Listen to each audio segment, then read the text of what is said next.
Hi! Hi, I'm Ron Schwartz. I'm the resident scenic designer for Irish Classical Theater. And today we're going to talk about about Engaged, which is the current show which will be opening on Friday. It is written by W.S. Gilbert of Gilbert and Sullivan fame, and it is a romantic comedy set in jolly old England in the Victorian times. What you'll see here, what I'm sitting on is one of my favorite pieces that we just made for the show. It's a Victorian fainting couch. I was trying to go with some stuff that's very iconic.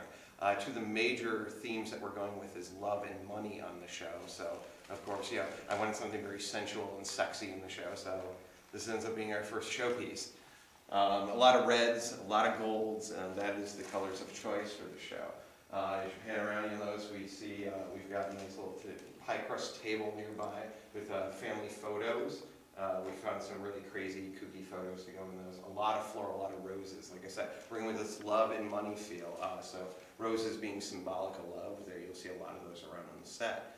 Just talking about some Victoriana stuff really quickly.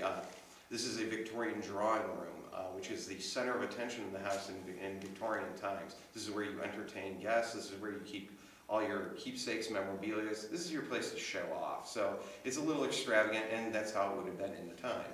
We're going to work our way across. What we have here is a Victorian whatnot, shelving unit of the times that would be used for displaying your trinkets and collections of things. Victorians were very heavily into collecting items, and this would be your place to show it off so your guests could kind of see what you're into. We've got a lot of little nautical and traveling stuff going on, so to kind of give a sense of money and being worldly. Of course, we have a basket of apples, a bowl of apples up on top, another symbol of love there, so kind of got that worked in. As we pan around, we've got a Victorian newspaper rack, which I'm going to actually put my paper back in. They would store them, because the papers were very large at the time, and you didn't want to just leave them out laying on the table, so they would have them in a rack. A lot more floral, and of course a nice writing desk with the writing implements of the time, you know, pens, ink, and blotter. So just to keep them, their writing implements together. And we've got a nice little tray.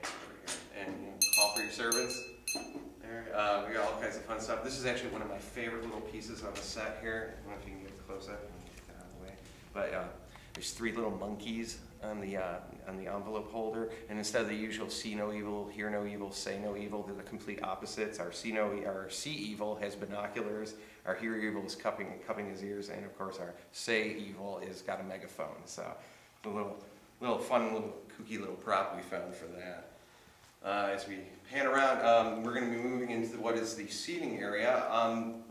In Victorian times, when you ordered furniture, you would order it in sets that would be matching upholstered, and you could get varieties of selections as you wanted: couches, love seats, chairs, any combination. They would basically, you would order it, they would build it, upholster it, and send it to you. And of course, you'd have to pay. But the most popular thing for the time is the love seat. This is a very crucial part because it helps maintain conversation. Couches are awkward because three people sit on them. One person feels left out of the conversation. So the love seat becomes a very popular item.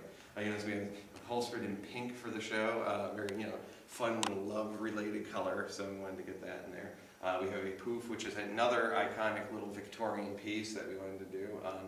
And of course, then the matching armchair. Also, for the time, you have to understand, because of women's clothing with bustles and trains and all that, men's chairs had arms on them, women's chairs did not, just to facilitate them getting in and out of the chair. I mean, you could still sit in it, but it'd be a little difficult getting out of it if you were a woman. Once again, another family portrait. This is one of my favorite ones right here.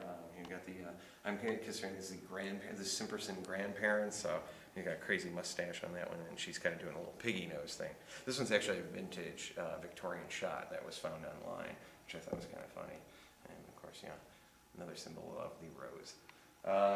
Panning around, we've also a fire screen in front of the fireplace, and of course more floral peppered in just to kind of dress up the place. We are set up, there's a wedding about to take place that day, so we've tried to throw in a lot of floral to decorate the room in preparation for this party that's going to be had. A nice console table, and of course what I always consider Victorian clutter. The Victorians also loved layers, so you'll notice like on the tables there's a lot of throw upon throw upon throw, like doilies just to dress. Once again, swan, another symbol of love. Wanted to work that into it, so we found a swan plant to go with that.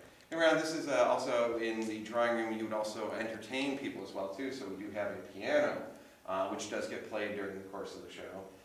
So this is a model that I specially designed last season that we revisited and recolored and redressed just for the part, because we are in the round.